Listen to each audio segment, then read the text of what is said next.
Shalom, pemirsa Suara Gembala Gemibem yang saya kasih dalam Tuhan.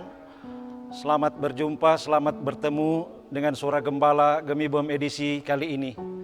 Saya mengajak kita merenungkan Amsal 15 ayat yang keempat dengan tema jagalah setiap ucapan kita.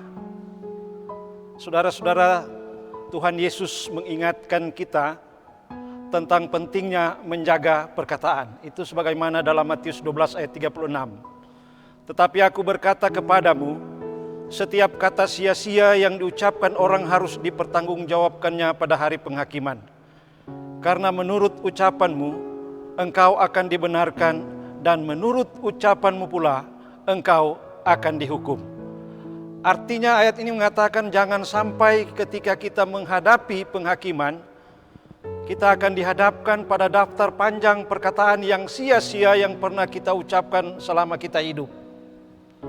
Seringkali kita mati-matian menjaga sikap, perbuatan dan tingkah laku kita, namun mengabaikan soal mengeluarkan perkataan. Tidak berhati-hati dalam bercanda, kurang awas dalam berbicara. Semua ini nanti harus kita pertanggungjawabkan. Apakah kita mempergunakan mulut untuk memuji dan menyembah Tuhan, mengucap syukur dan memberkati orang lain, atau semua yang keluar hanya sumpah serapah dan lain-lain yang sifatnya sia-sia? Memang mulut letaknya sama, namun dari mulut yang sama bisa keluar keduanya, baik berkat maupun kutuk. Itu sebagaimana Yakobus 3 ayat 10 bilang. Inilah yang harus kita cermati dengan baik, agar segala ibadah kita jangan menjadi sia-sia. Amsal 15 ayat 4 ini dengan tegas mengatakan, lidah lembut adalah pohon kehidupan, tetapi lidah curang melukai hati.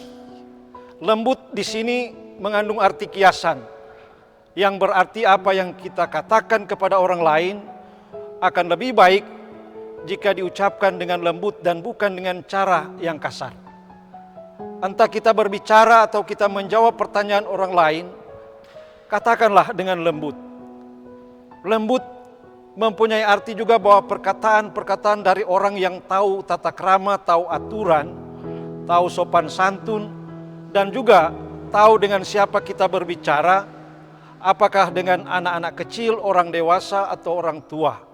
Lalu dengan cara apa kita berkomunikasi dengan orang lain, itu pemahaman lembut. Kalau cara lembut seperti ini yang kita lakukan dalam berelasi dengan sesama, pasti akan menjadi berkat. Karena kata-kata yang kita keluar bukanlah menyakitkan hati, melainkan sebaliknya memberi teladan, memberi kekuatan, pengharapan, dan semangat juang. Pengamsal menyebutkan bahwa lidah yang lembut dikaitkan dengan pohon kehidupan. Artinya, perkataan yang lembut akan memberi dampak kehidupan, bukan kematian. Kehidupan dalam artian ada dinamika, ada organ yang terus bertumbuh dan berkembang sehingga terus bergerak semakin besar dan meluas. Lain halnya dengan jika lidah itu curang, penuh kebohongan, tidak ada kejujuran, selalu berubah-ubah sehingga tidak bisa dipercaya. Maka lidah yang mengeluarkan kata-kata itu akan melukai, bahkan mematikan orang lain. Itu sebabnya semakin banyak orang yang terluka hatinya, pasti mereka tidak dapat bertumbuh dengan sehat. Kata-kata curang atau sia-siakan, pengamsal bilang akan mematikan hidup seseorang. Saudara-saudara, dalam kitab Amsal sering ditulis tentang kekuatan lidah, baik untuk menyakiti maupun untuk menyembuhkan. Contoh, lidah lembut adalah pohon kehidupan, sedangkan lidah curang melukai hati. Artinya seseorang bersuka cita karena jawaban yang diberikannya, dan alangkah baiknya perkataan itu tepat.